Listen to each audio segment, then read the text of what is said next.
Hey foodie friends, today we're gonna make these viral onion chips. So let's get saucy.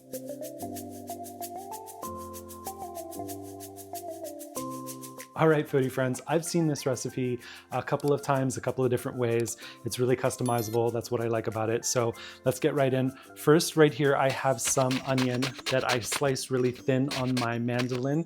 Now, you could do that with a knife if you don't have a mandolin. Just make sure you're getting them as thin as you possibly can. And you also want them to stay together. You don't want them coming apart, right? You don't want separate little rings. You want to try to keep them together as best as possible.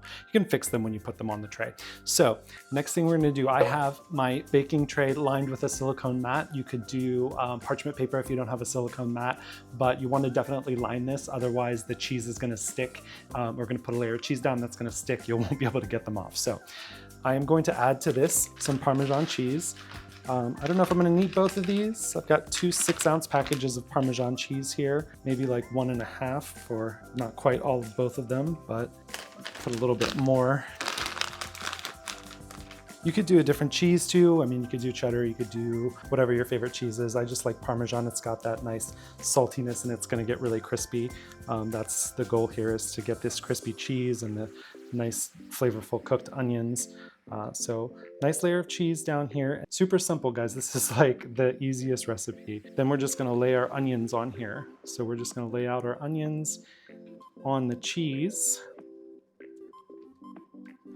So like I said, I saw a couple of different versions of this. I saw where somebody had like a pan that had, I wouldn't call it a muffin pan because they were really shallow, but it had little circles where they just put the cheese and the onion, so each one was an individual chip. But I've seen a couple where they do it like I'm doing it, where you have like a sheet of this and then you kind of cut it apart or tear it apart, break it apart, however you want to do it. But they all looked so delicious, and like I said, customizable. So whatever seasonings you want, you can put on here. I just happen to be doing my favorite, which is ranch, and another one of my favorites, which is duck fat. So what we do is we're gonna spray some cooking oil or some spray on top of these. So I got this duck fat spray because I love duck and duck fat is so flavorful. So I'm just gonna spray the tops of these with the duck fat, and then I'm gonna sprinkle over some ranch seasoning powder. So just a sprinkle of this. And this doesn't have salt or pepper in it, so I am gonna add a little bit of salt and pepper to this as well. Again, this cheese, Parmesan, obviously is quite salty, so I don't wanna add too much salt, but I do wanna put a little bit since this powder doesn't have any salt, actual salt in it. So there's our ranch, a little light sprinkling of some salt, and some cracked black pepper. And then, because I had the extra cheese left over, why not put a little bit more cheese on top, right? So I'll just sprinkle a little bit more of the cheese on top of these. I saw somebody the other day who did this and did like a pizza version, so they added some pepperoni to this. That would be delicious. But we're just going with the onions and cheese to make these onion chips today. So, all right, so I've already got my oven preheating at 400 degrees. So these are gonna go in there for about 15 to 18, 20-ish minutes, just until the cheese gets melted and browned around the edges and the onions cook a little bit. You know, we want them to soften up a bit and not have that really raw oniony bite. So once these are done and out of the oven, we're gonna have to let them cool for a few minutes and that'll help the cheese get crispy again. And so when we come back, we'll be ready to give these a taste and see how amazing they are. All right, foodie friends, our onions are done. So they look really delicious.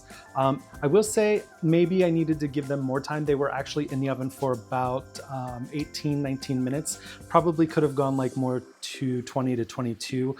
They're not as crunchy as I would like them, but they still, I think, are gonna be absolutely delicious. I'm gonna try one by itself. It is really good. The onion is sweet. That ranch powder on there, so much flavor. You do get the crispy cheese around the edge, which is nice. I'm gonna try it with some dip. I've got a little bit of ranch dressing because it's got ranch on it, so why not extra ranch?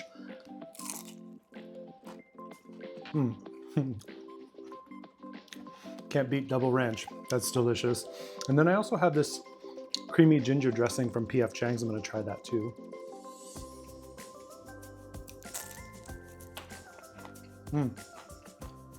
That's good. But I think just by itself or with the ranch is probably better. I also do want to make a quick correction. I looked back at my ranch seasoning and there is salt in there, but it's not a lot, so that little extra salt that we added definitely didn't make this too salty. But again, like I said, if I make these another time, which I probably will because they're so good, I'll probably just give it some more time. See, I didn't want the cheese around the edge to burn. It's got a nice golden brown, but I think that if I'd left it in there for maybe another 4 minutes, maybe the bottoms would have gotten a little bit crunchier. Or if I did it on parchment instead of the silicone mat, because I think it would get more heat at the bottom. But these are still delicious. If you love onion rings, you will absolutely love these. Hey, foodie friends, I'm gonna interrupt myself real quick here and just say I couldn't leave well enough alone, so I went away for a while and I came back and I decided to take these and throw them in a nonstick skillet and cook them a little bit longer. So you can see now the bottom is nice and brown. Now they're still not super crispy. The edges are a little more crispy, but again, time. I think I was so worried about taking them out before the cheese burned that I just didn't give them enough time. So, but you will want to make these because they are delicious. All right, foodie friends, thanks so much as always for joining me here on Getting Saucy with Chef Lynn. I will put I'll just put the recipe in the description box. I'm not gonna put it on the website this time, so you can get the recipe for this in the description box. It's pretty easy to follow. You can follow me across all social media at Chef Lynn Wheeler, but you can go to my website for other recipes, cheflynnwheeler.com. And yeah, thanks again. I'll see you guys next time.